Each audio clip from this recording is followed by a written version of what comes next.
وسلم نے ہدیہ درود السلام ہدیہ عقیدت عرض کرنے کے بعد نہایت واجب الاحترام معزز محتشم سامعین ناظرین کرام، آج کے جمعہ المبارک میں میری گفتگو کا موضوع عنوان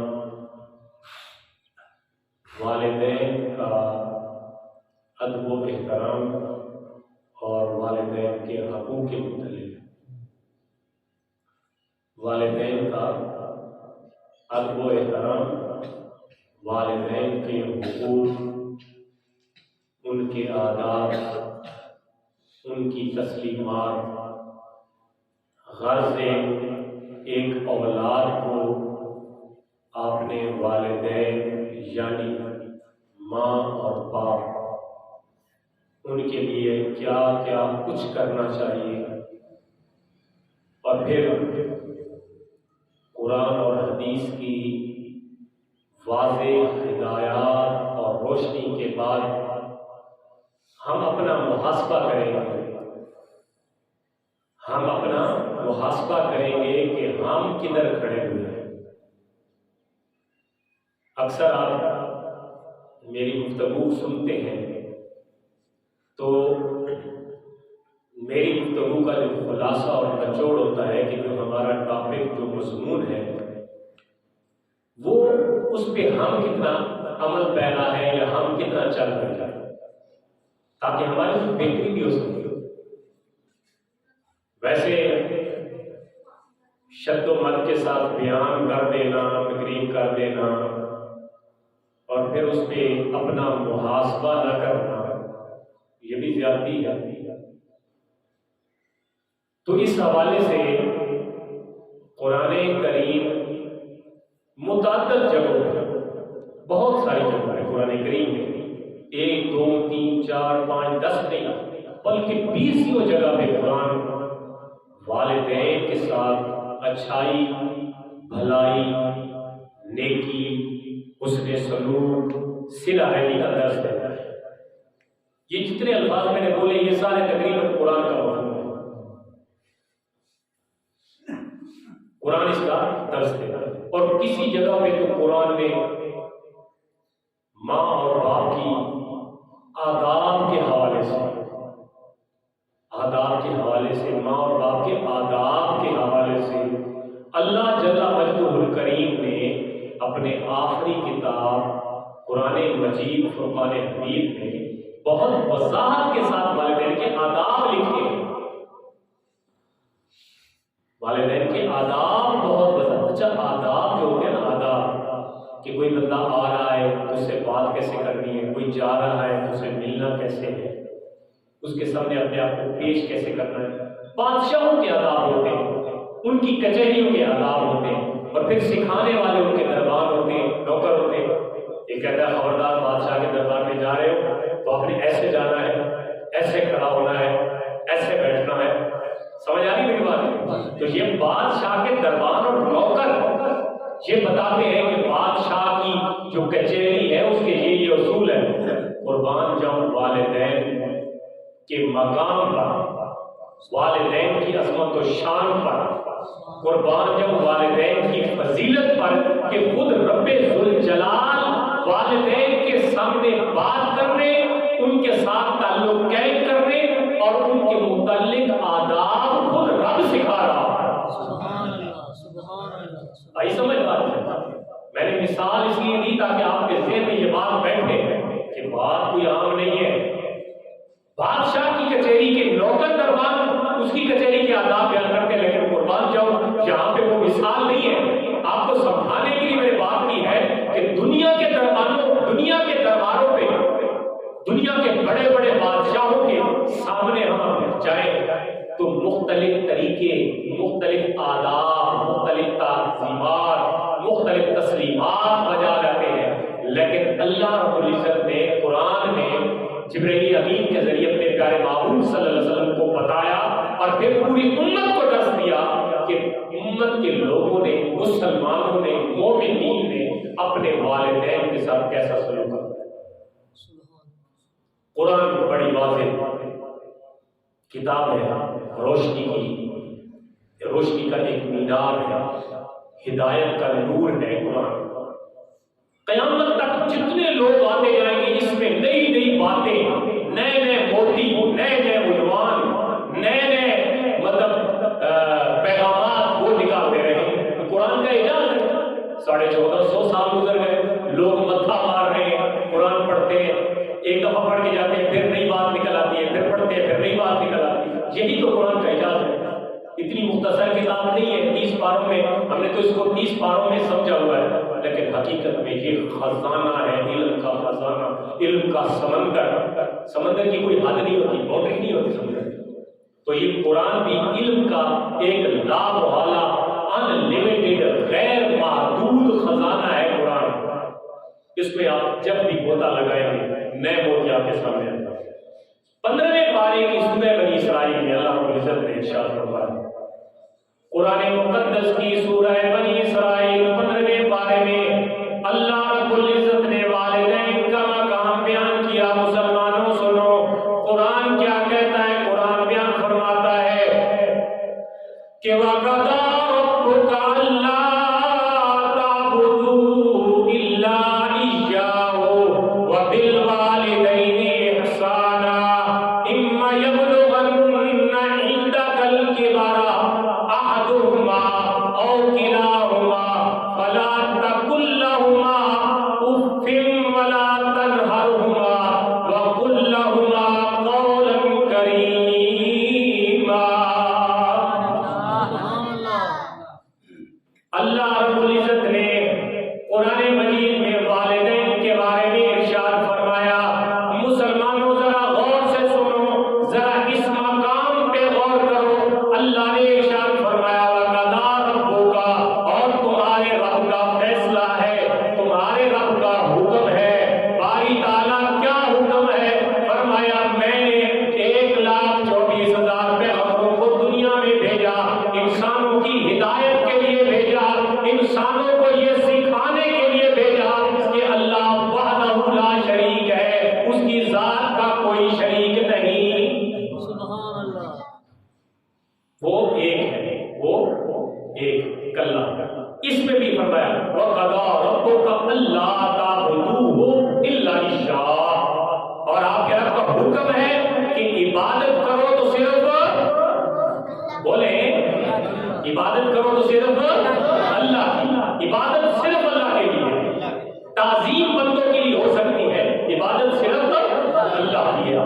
تو اللہ کا فیصلہ ہے، فرمایا وَقَضَىٰ رَبُّكَ أَلَّا تَعْبُدُوا إِلَّا إِيَّاهُ، کہ بے شک صرف اسی کی عبادت کی جائے۔ اب اللہ تعالیٰ نے اپنی توحید کے بعد ظاہر تمام کائنات میں سب لوگوں کا جو بنیادی عقیدہ ہے وہ کیا ہے کہ اللہ ایک ہے، سب کا بنیادی عقیدہ کیا ہے؟ اللہ۔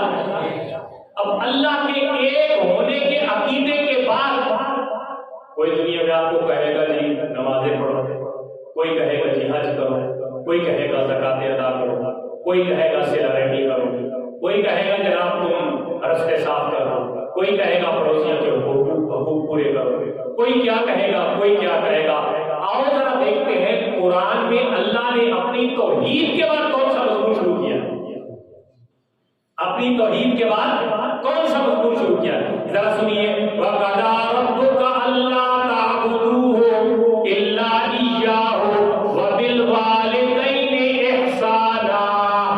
اے لوگوں سننے والوں، میرا یہ حکم ہے کہ صرف میری ہی عبادت کرو اور اپنے والدین کے ساتھ نیکی کرو۔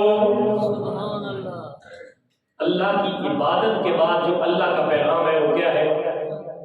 والدین کے ساتھ احسان۔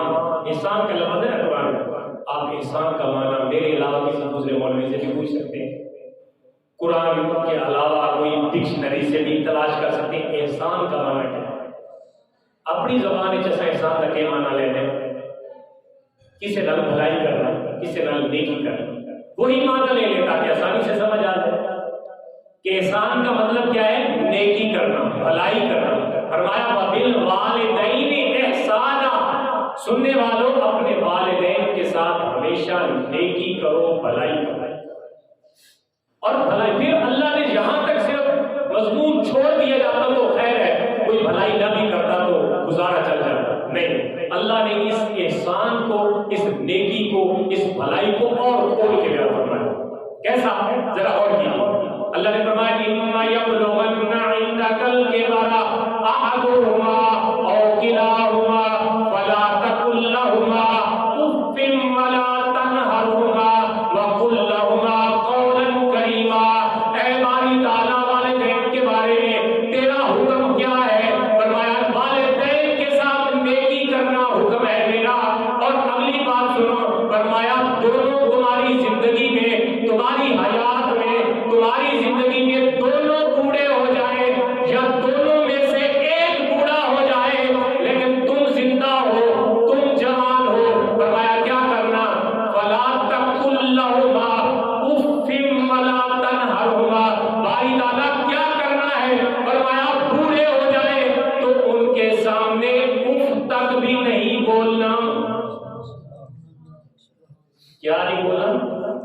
الف اور فے، اف قرآن۔ اب اف اگر ڈکشنری میں معنی دیکھیں تو جب ہم تنگی میں کبھی کبھار تکلیف ہوتی تو کرتے ہیں اف، ایسے اپنی بھڑاس نکالنے کے لیے۔ تو اللہ تعالیٰ نے اس سے ہلکا کلمہ اور کوئی نہیں۔ فرمایا اپنے والدین کے سامنے فلا تقل، نہیں کا صیغہ ہے، فرمایا خبردار فلا تقل لہما اف، ان کے سامنے تو اف تک بھی نہیں کہنا۔ گالی گلوچ، اونچا بولنا، بدتمیزی کرنا، حکم نہ ماننا، ان کے سامنے نخرے کرنا، ان کو اپنی تلیاں لگانا، یہ تو بات کی بات ہے۔ اللہ فرماتا ہے فلا تقل لہما اف، ان کے سامنے کیا نہیں کہنا؟ بولے نا اف تک بھی نہیں کہنا۔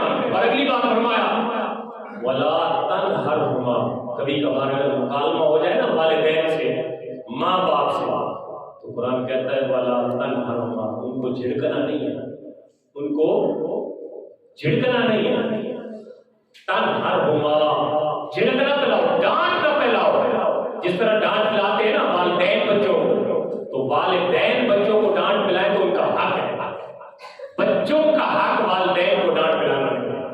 قرآن نے منع کیا ولا تنہرہما، اور فرمایا اچھا باری تعالیٰ یہ بھی بتا دیا کہ وہ بوڑھے ہو جائیں، دونوں کو ضرورت ہو تمہاری، یا دونوں میں سے ایک ہے اس کی ضرورت، اس کو ضرورت ہے تمہاری، تو ایک تو تم نے بتا دیا کہ اف نہیں کہنا، دوسرا بتا دیا کہ تم نے ڈانٹ نہیں کرنی، تو باری تعالیٰ یہ بتا کہ کہنا کیا ہے؟ فرمایا وَقُل لَّهُمَا قَوْلًا كَرِيمًا، جب ان سے بات کریں تو بڑے نرم اور دھیرے انداز میں بات کریں۔ آئی سمجھ بات؟ کیسے بات کرنی ہے؟ اب دیکھو قرآن میں کیسی ایک چھوٹی چھوٹی بات سے سمجھائی ہے۔ وَقُل لَّهُمَا قَوْلًا كَرِيمًا، جب والدین سے بات کریں نا، ماں اور باپ سے بات کریں تو کیا کہیں؟ آہستہ سے، دھیمی آواز، عاجزی، پستی کے ساتھ اپنے والدین کے ساتھ بات کریں۔ وَقُل لَّهُمَا قَوْلًا كَرِيمًا، ان کے ساتھ بڑی پستی سے۔ اب یہاں پہ بھی مضمون اللہ نے نہیں روکا، یہ تو ایک آیت تھی، آگے اسی آیت میں فرمایا وَاخْفِضْ لَهُمَا جَنَاحَ الذُّلِّ مِنَ الرَّحْمَةِ وَقُل رَّبِّ ارْحَمْهُمَا كَمَا رَبَّيَانِي صَغِيرًا۔ باری تعالیٰ اس کے علاوہ ہم والدین کے لیے کیا کر سکتے ہیں؟ اللہ فرماتا ہے یہ تو بات کرنے کا طریقہ، یہ تو بات کرنے کا سلیقہ میں نے تمہیں بتایا کہ والدین کے ساتھ جھڑکاؤ کے ساتھ بات نہیں کرنی، والدین کے ساتھ اونچی آواز میں بات نہیں کرنی، والدین کے ساتھ ڈانٹ ڈپٹ والے انداز میں بات نہیں کرنی، بڑے نرم انداز میں بات کرنی ہے۔ مولا اس کے علاوہ والدین کے ساتھ ہم کیا کر سکتے ہیں؟ فرمایا وَاخْفِضْ لَهُمَا جَنَاحَ الذُّلِّ مِنَ الرَّحْمَةِ، جو میں نے تمہیں طاقت دی، جو میں نے تمہیں جوانی دی، جو میں نے تمہیں صحت دی، اب والدین کے سامنے اپنے آپ کو رحمت کے بازو کے طور پہ بچھا دو۔ اچھا کسی نے پوچھا یار اس آیت کا کیا مطلب؟ میں نے کہا اچھا میں آپ کو ایک مثال دے کے سمجھاتا ہوں۔ آپ لوگ دیہاتی علاقے سے تعلق رکھتے ہیں، اچھی طرح سمجھ آ جائے گی آپ کو۔ مرغی ہوتی ہے نا مرغی، اور اس کے چوزے ہوتے ہیں چھوٹے چھوٹے، تو کبھی کبھار وہ جو اپنی ماں کے ساتھ کھیل رہے ہوتے ہیں تو وہ اس کے پروں کے اندر آ جاتے ہیں، اور مرغی اپنے بچوں کے لیے انداز اپنا نیچا کر لیتی ہے، اپنا قد نیچا بیٹھ جاتی ہے اور اپنے پر پھیلا دیتی ہے تاکہ اس کے بچے کسی سردی گرمی کسی تکلیف سے بچ کے پروں میں آ جائیں۔ سمجھ آ گیا؟ یہ مرغی کا مثال میں نے اس لیے دی ہے کہ آپ کو سمجھ آ جائے۔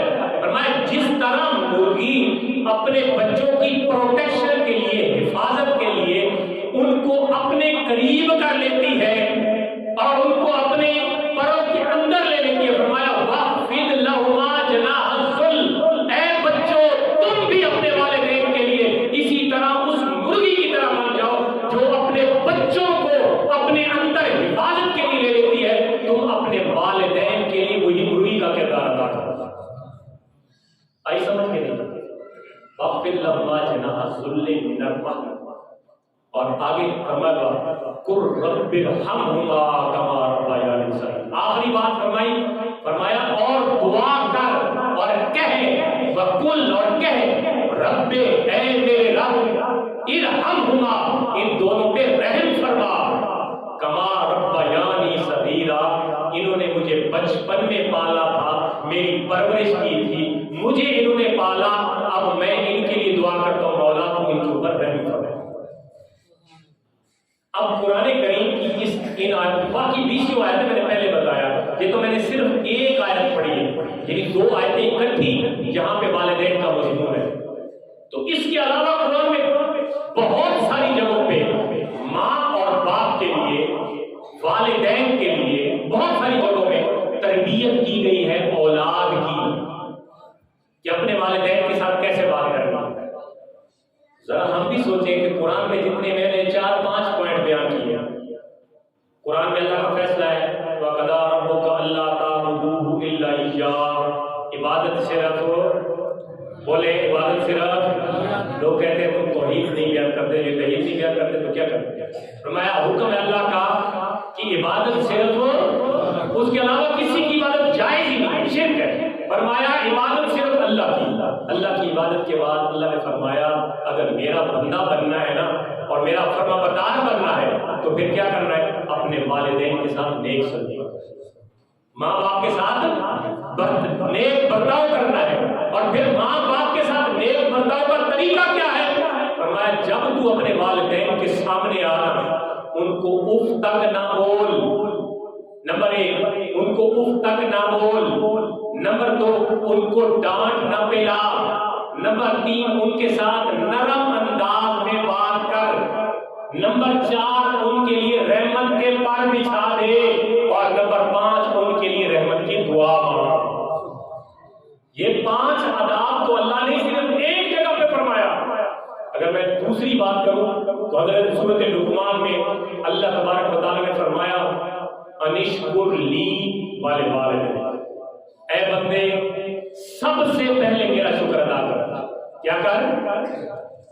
رب فرماتے ہیں میرا شکر ادا کر سب سے پہلے، لیکن اللہ کے شکر ادا کرنے کے بعد قربان جب اللہ نے دنیا میں کسی اور کو مقام نہیں دیا، فرمایا پہلے میرا شکر ادا کر، اور کیونکہ میں نے تمہیں بنایا، اور فرمایا میرے شکر کے بعد متصل بات، فرمایا والدین، اس کے بعد تو اپنے والدین کا شکر ادا کر، کیونکہ دنیا میں آنے کا سبب تیرے والدین ہیں۔ حقیقی خالق تو رب تعالیٰ کی ذات ہے، میری طرف توجہ کریں، حقیقی سبب بندے کا پیدا کرنا تو رب تعالیٰ کی ذات ہے، لیکن عارضی سبب اللہ تبارک و تعالیٰ نے کون سا بنایا؟ والدین۔ والدین نہ ہوتے تو ہم کیسے آتے؟ فرمایا میرا شکر ادا کر، اور میرے شکر کے بعد اپنے والدین کا شکر ادا کر، جس نے تمہیں پالا، بڑا کیا، تیری تربیت کی، تجھے تعلیم دلوائی، پھر تیری شادی کر دی، پھر تیرے بچے ہو گئے، اب تو اپنے بچوں میں اتنا مگن ہے کہ تمہیں اپنے بوڑھے والدین کی قدر ہی نہیں۔ اللہ کے بندے، ہمارے پاس والدین آتے ہیں، کہتے ہیں استاد جی اولاد آنکھا نہیں مانتی، بچے کہنا نہیں مانتے، بچے نافرمان ہو گئے. تو ایک تو بات میں یہ جو جوان بچے بیٹھے ہوئے ہیں ان کو یہ کہنا چاہوں گا کہ والدین کو یہ موقع مت دیں، والدین کو یہ موقع مت دیں کہ وہ آپ کو آپ کے متعلق کہیں کہ میرے بچے میری بات نہیں مانتے. ایک دوسری بات یہ کہ کبھی آپ نے سوچا ہے کہ جب آپ نہ حرکت کر سکتے تھے، نہ آپ چل سکتے تھے، نہ آپ کھا سکتے تھے، نہ پی سکتے تھے، نہ پہن سکتے تھے، اس وقت یہ سارے کام کس نے کیے تھے؟ بولے نا کس نے کیے تھے؟ ماں اور باپ نے کیے تھے. باپ کما کے لاتا تھا، ماں اس کو آپ کے اوپر صرف کرتی تھی. باپ کما کے دیتا تھا، ماں یوٹیلائز کرتی تھی. ماں گھریلو کام میں ذمہ دار تھی، باپ باہر کے کاموں میں ذمہ دار تھا. دونوں نے مل کر تیری پرورش کی اور آج تو بڑا خوبصورت ہٹا کٹا نوجوان ہے. لیکن اب والدین کی باری ہے تو تیرے منہ پہ بل پڑنے لگے، اب تیرے ماتھے پہ شکن آنے لگے. اب تو کہتا ہے کہ میں جوان ہوں، میری اپنی اولاد ہے. فرمایا سوچ ذرا اے گردش ایام لوٹ کے دیکھ، کیسے کیسے دیکھ. اگر اس کے بارے میں حقیقت انسان پہ کبھی بات کروں گا کہ انسان کی حقیقت کیا ہے، کبھی انشاءاللہ قرآن کے روح سے وہ بیان کریں گے کہ انسان کی حقیقت کیا ہے. ہم تو بڑے اکڑ خام بنتے ہیں، دنیا میں آج ہو گئے اور ہمیں اللہ تعالیٰ نے نعمتیں دے دی تو ہم سے بڑا کوئی نہیں. لیکن اپنی حقیقت کو جو بندہ یاد رکھتا ہے وہ کبھی بھٹکتا نہیں ہے، وہ گمراہ نہیں ہوتا، کیونکہ اسے اپنی حقیقت کا، جیسے ہمارے عرف عام میں کہتے ہیں نا، ماضی کو جڑا بندہ نہیں بھولیا وہی کامیاب رہتا ہے. جڑا ماضی کو بھول جائے، اپنے مطلب پچھلا سارا وقت بھول جائے تو پھر اس لوگوں کے درمیان شر پسندی کا باعث بنتا ہے. اس واسطے والدین کی خدمت کے متعلق، ان کے آداب کے متعلق جو قرآن اور حدیث نے ہمیں تحفہ دیا ہے، اس سے بہتر تحفہ کوئی نہیں. پیارے نبی صلی اللہ علیہ وسلم ایک بار ایک جہاد کے بعد مال غنیمت تقسیم فرما رہے تھے. آپ مسند صدارت پہ بیٹھے ہوئے تھے، اونچی جگہ پہ بیٹھے ہوئے تھے. تو ایک بوڑھی عورت جلدی جلدی سوٹی عصا کے سہارے وہ نبی پاک کے دربار میں آئی. تو آپ اپنی جگہ سے اٹھ کھڑے ہوئے، اپنی جگہ سے اٹھ کھڑے ہوئے اور اس بوڑھی عورت کو آگے جا کر پکڑا اور آگے جا کر پکڑ کے ادب و احترام کے ساتھ اپنی سیٹ عطا فرما دی. سبحان اللہ. امام الانبیاء نے اپنی سیٹ عطا فرما دی، اپنی بیٹھنے، اپنی مسند عطا فرما دی. آپ نے اس سے پیار کیا. وہ کچھ دیر آپ کی میت میں بیٹھی رہی. جب چلی گئی تو صحابہ کرام نے پوچھا یا رسول اللہ صلی اللہ علیہ وسلم، یہ کون سی خوشبخت بوڑھی عورت ہے جس کے لیے اتنا بڑا اہتمام کیا کہ آپ اٹھ کے آگے گئے اور پھر اس کو لیا اور اپنی مسند پہ بٹھا دیا؟ فرمایا یہ میری رضائی دودھ پلانے والی ماں اور والدہ تھی. میری دودھ پلانے والی ماں کی رضائی، حقیقی نہیں، اس نے صرف پرورش کی، دودھ پلایا. تو جو دودھ پلانے والی ماں کا جس نبی کے ہم امتی ہے، وہ رضائی والدہ کی اتنا ادب و احترام کر کے اپنی امت کو بتائے کہ یہ تو اس ماں کا ادب کر رہا ہوں جس نے مجھے صرف دودھ پلایا، میری جسمانی پرورش کی. تو جس ماں نے مجھے پیدا کیا، جس نے تکلیفیں پہ تکلیفیں سہی اور پھر پال پوس کے بڑا کیا، ذرا سوچو مسلمانوں اس کا کتنا حق ہوگا. ہم اللہ قرآن کہتا ہے کمزوری پہ کمزوری، وہ اٹھا کے رکھا اس نے تجھے، حملہ و فصالہ ثلاثون شہرا، اس کا اٹھانا یعنی 12 ہونا، حاملہ ہونا اور پھر بچہ پیدا ہونے کے بعد فرمایا 30 مہینے تک ماں تیرے ساتھ کھپتی رہی. 30 مہینے تک، 9-10 مہینے تو پیٹ کے اندر رکھا، 2 سال دودھ پلاتی رہی. اس عمر میں تو کیا کر سکتا تھا؟ میں کچھ نہیں. یہ 30 مہینے دودھ کے نم تیرے تو ایک دن بھی نہ گزرے. میں 30 مہینے ماں تجھے اٹھاتی رہی، تیری سختی برداشت کرتی تھی، تیری نرمی برداشت کرتی رہی، ساری گرمی سردی اپنے اوپر لیتی رہی، لیکن تجھے اس نے بڑے طریقے سے پالا اور بڑا کیا. ذرا سوچ انسان. یہ باتیں میں اس لیے کر رہا ہوں کہ ہمارے معاشرے میں ان کی بڑی ضرورت ہے. ہمیں معاشرے میں کبھی ہم نے دیکھا ہے کہ والدین جو باپ کما کے اس کے چہرے کی جھریاں آ جاتی ہیں، اس کے چہرے پہ جناب بڑھاپے کے آثار آ جاتے ہیں، ہاتھوں پہ چھالے ہوتے ہیں، اولاد جوان ہوتی ہے تو کہتے ہیں باپ نے ہمیں دیا کیا، باپ نے ہمارے لیے کیا اور خدا کے بندے اتنا بھی کوئی بدبخت ہو سکتا ہے کہ بڑے ہو کے یہ کہے کہ والدین نے ہمارے ساتھ کیا ہے، ساری زندگی اس نے اور کیا کیا تمہیں پالنے کے علاوہ، اور اس کے علاوہ اس نے کیا ہے، تمہیں پالا ہے، بڑا کیا ہے، جوان کیا ہے، تمہاری شادیاں کی ہے، تمہیں تربیت دی ہے، تعلیم دی ہے، اور کیا کرتا تمہیں؟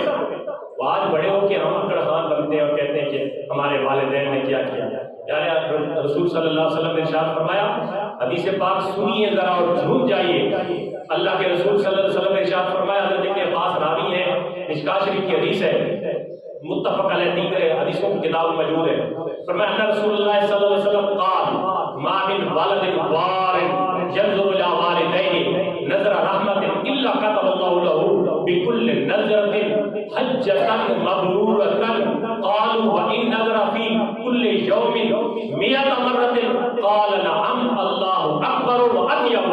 نبی پاک صلی اللہ علیہ وآلہ وسلم ارشاد فرماتے ہیں کہ کوئی اولاد بیٹی یا بیٹا، ما من ولد بار، نیک بیٹی یا بیٹا، نیک بیٹی یا بیٹا، فرمایا ينظر الى والديه، دیکھے اپنے ماں اور باپ کی طرف، دیکھے ينظر صرف نظر مارے، دیکھے، فرمایا الا نظر رحمت، لیکن دیکھے کو تو غصے والی نظر سے نہیں، بھیڑی نظر سے نہیں، بلکہ پیار اور رحمت کی نظر سے، آنکھیں جھکا کے ادب کی نظر سے، ادب کی نظر سے، نظر رحمت سے ماں اور باپ یا ایک یا دونوں ان کا چہرہ دیکھ لے تو اللہ کے پیارے باپو نے فرمایا کتب اللہ لہ بکل نظرۃ، ہر نظر اور ہر دیکھ کے بدلے اللہ تعالیٰ حجۃ مبرورۃ، ایک مقبول حج کا ثواب عطا فرماتا ہے۔ ذرا محبت سے کہتے سبحان اللہ، یا سبحان اللہ تے کنجوسی نہ کی کرو، محبت سے کہتے سبحان اللہ۔ ایک نظر ماں کی اور باپ کی طرف دیکھنے سے، محبت والی نظر، پیار سے ماں اور باپ کے چہرے کو ایک مرتبہ پیار کی نظر دیکھنے سے، میرے رسول نے فرمایا اللہ ایک مقبول حج کا ثواب عطا کرتا ہے۔ مقبول مطلب جو اللہ کی بارگاہ میں قابل قبول ہو، رد نہ ہو، مقبول حج۔ اور ہم جو حج عمرہ کرتے ہیں اس کا تو کوئی بھاری نہیں، ہمارے پتنی ارکان پورے ہوتے ہیں، پھر ہمارے پیسے میں بھی شک ہوتا ہے کہ کہاں سے لیا، اس کی آمدن کے ذرائع جائز ہے ناجائز، کہاں سے لیا، کیسے لیا، تو یہ مطلب شکوک و شبہات ہے۔ امید تو اللہ کی ذات پہ ہوتی ہے لیکن شکوک تو ہے، لیکن والدین کے چہرے کی طرف دیکھ لینا ایک ایسی عبادت ہے، فرمایا اللہ حج مقبول کا ثواب دیتا ہے، مردود نہیں ہوتا، مقبول حج کا ثواب لکھا جاتا ہے۔ صحابہ نے پوچھا قال یا رسول اللہ صلی اللہ علیہ وسلم ایک اور بھی بات ارشاد فرما دے، مایا وَإِن نَظَرَ فِي كُلِّ يَوْمٍ 100 مرة، اگر کوئی بچہ بار بار کام یہی کرے، باہر نکلے پھر ماں کے چہرے کو دیکھے، باہر نکلے پھر باپ کے چہرے کو دیکھے، باہر جائے پھر ماں باپ کے چہرے کو دیکھے، سارا دن یہی کام کرے، حتیٰ کہ ایک دن میں 100 مرتبہ محبت اور پیار سے ماں کا چہرہ بھی دیکھے اور باپ کا چہرہ بھی دیکھے، ماں باپ کے سامنے رہے اور پیار اور محبت کے ساتھ انہیں دیکھتا رہے، تو کیا ہر نظر کے بدلے ایسا ہوگا؟ تو اللہ کے حکم نے فرمایا نعم، اے میرے صحابی، اگر کوئی دن میں 100 مرتبہ بھی اپنے والدین کا چہرہ دیکھے گا نظر رحمت سے تو اسے 100 حج مبرور کا ثواب ملے گا۔ اور فرمایا یہ اللہ دینے والا ہے نا، بندے کی تو سخاوت ہی ختم ہو جاتی ہے دے کے، فرمایا اللہ دینے والا ہے، اللہ اکبر، اللہ تو اس سے بھی بڑا ہے، وہ تو پاک ہے، وہ تو اور بھی عطا کر سکتا ہے، اس کے تو خزانے ہیں۔ تو یہ میرے بھائی میرا ٹائم ختم ہو گیا ہے، میں یقیناً بہت کچھ اس کے بارے میں بتانا چاہتا ہوں۔ حضرت واجد بستامی رحمۃ اللہ علیہ فرماتے ہیں کہ اللہ نے مجھے جتنے مرتبے دیے، مجھے اللہ نے جتنا مقام دیا، مجھے اپنے ماں اور باپ ان کی دعا کے صدقے دیا۔ ایک ظلم ہم یہ کرتے ہیں کہ ہمارے مولوی صاحبان بھی صرف ماں کے فضائل بیان کرتے ہیں، باپ کے کرتے ہی کوئی نہیں۔ میں اگلے جمعے میں باپ کے فضائل سناؤں گا آپ کو کہ باپ کی کتنی فضیلت ہے۔ صرف ماں کا حق نہیں ہے، باپ کا بھی حق ہے۔ انکار ماں کے حق کا نہیں کر رہا ہوں، صرف بتا یہ رہا ہوں کہ ماں کے بدلے رکشے کے پیچھے بندہ لکھا دیتا ہے یہ میری ماں کی دعا ہے۔ باپ بھائی کدھر گیا؟ باپ نے کچھ کیا ہی نہیں ہے زندگی میں۔ تو مطلب یہ ہے کہ بات کر رہا ہوں کہ بندہ صرف اسی میں اتفاق کر لے کہ یہ ماں کی دعا ہے۔ ماں تو بنی اس لیے کہ وہ سراپا دعا ہے، اس نے تو کبھی بد دعا کی نہیں اولاد کے لیے۔ وہ تو بہت شکل القلب اور بدبخت قسم کی اولاد ہوگی جس کے لیے اس کی والدہ بد دعا کرتی ہوگی، لیکن والدہ تو بنی دعا کے لیے ہوتی ہے۔ فرمایا جب یزید بستامی فرماتے ہیں مجھے اللہ نے جتنے مرتبے عطا کیے وہ سارے میرے ماں باپ کی دعا کے صدقے عطا کیا، ورنہ ریاستوں سے، عبادتوں سے، کاموں سے، محنتوں سے بڑی مشکل سے منزلیں طے ہوتی ہیں۔ یہ ہوتی ہے دعائیں جو بندے کو اٹھا کے لے جاتی ہیں۔ کہ میں انشاءاللہ ایک دو جمعے اسی مضمون کو چلاؤں گا، کیونکہ ہمارے معاشرے میں یہ بہت بڑی بیماری ہے کہ لوگ والدین کا ادب و احترام نہیں کرتے، جس طرح ان کا حق ہے اس طرح ان کو حق نہیں دیا جاتا۔ نبی پاک صلی اللہ علیہ وسلم ممبر شریف پہ چڑھے، 3 سیڑھیاں تھیں، یہاں پہ تو ہماری 2 سیڑھی ہے ممبر کی، مسجد والے مجھے ممبر ہی نہیں بنا کے دیتا، مطلب 3 سیڑھی اچھا ممبر تو بناؤ نا یار، کم از کم نہ آسا ہے ہر چیزیں، اب میں شکایت کروں تو آپ کے مولوی صاحب نئے کام کرتا ہے، تو ممبر اچھا بناؤ۔ 3 سیڑھیاں تھیں ممبر کی، بابا جی سنتے پہ ہو، 3 سیڑھیاں تھیں ممبر کی، تو پہلی سیڑھی پہ قدم رکھا تو آمین فرمایا، دوسری پہ قدم رکھا تو آمین فرمایا، تیسری پہ قدم رکھا تو آمین فرمایا۔ اونچا ممبر تھا، بہت اونچی جگہ سے آپ خطبہ دیا کرتے تھے۔ ابھی جو مسجد نبی شریف میں گئے ہیں انہوں نے دیکھا کہ حضور کا ممبر مبارک کیسے ہے، ماشاءاللہ بڑا دیکھ کے سکون آتا ہے کہ جب اونچی جگہ پہ کھڑے ہو کے نبی پاک خطبہ دیتے تھے تو آخری بندے تک آپ کی نظر جاتی تھی اور اس بندے کو آپ کی زیارت ہوتی تھی۔ تو آپ صاحب نے پوچھا یا رسول اللہ یہ ایک نیا معمول ہے، آپ نے کبھی ایسا نہیں کیا کہ سیڑھی پہ چڑھے تو آپ نے فرمایا میں آج پہلے قدم میں نے رکھا تو جبریل آئے، اس نے کہا جس کے ماں باپ بوڑھے ہوں اور وہ ان کی خدمت نہ کر کے جنت میں نہ جا سکے وہ برباد ہو جائے۔ میں نے فرمایا آمین اللہ، یعنی والدین کے نافرمان کو بددعا دی جبریل، کس نے بولے جبریل نے، اور جگہ کون سی ہے ممبر رسول مسجد نبوی، اور وہ جگہ کون سی ہے ماں بین ممبری و روضتی روضۃ من ریاض الجنہ، میرے ممبر اور میرے گھر حجرے کے درمیان جو جگہ ہے وہ جنت والی کیاری ہے، عام جگہ نہیں ہے، جنت کا ٹکڑا ہے۔ فرمایا اس جگہ پہ کھڑے ہو کے آپ نے فرمایا کہ جو بندہ والدین کی خدمت نہ کر کے جنت نہ جا سکے وہ برباد ہو جائے، تو اللہ کے بابو نے آگے سے فرمایا آمین۔ اس کا مطلب کیا؟ یہ وائس ورثہ سوچے نا، الٹ سوچے کہ جو والدین کی خدمت کرے تو اس کو اللہ کیا دے گا؟ جنت، اور جو ان کو بڑھاپے میں ستائے، ان کی بات نہ مانے، ان کو جناب آنکھیں دکھائے اور ان کی باتوں کا برا منائے، کئی دن تک ان کے ساتھ بولے نہیں، ان کے ساتھ زیادتیاں کرے، وہ جو کہے وہ نہ کرے، ان کا کہنا نہ مانے، ان کا پکایا نہ کھائے، یہ ساری باتیں ہمارے معاشرے میں ہیں، تو پھر اس کا تو آپ خود اندازہ لگا لیں کہ اس کا حشر کیا ہوگا۔ اللہ تعالیٰ سے دعا ہے کہ اللہ تعالیٰ والدین کا ادب و احترام ہمیں سیکھنے کی اور اس پہ عمل کی توفیق عطا فرمائے۔ وما علینا الا البلاغ۔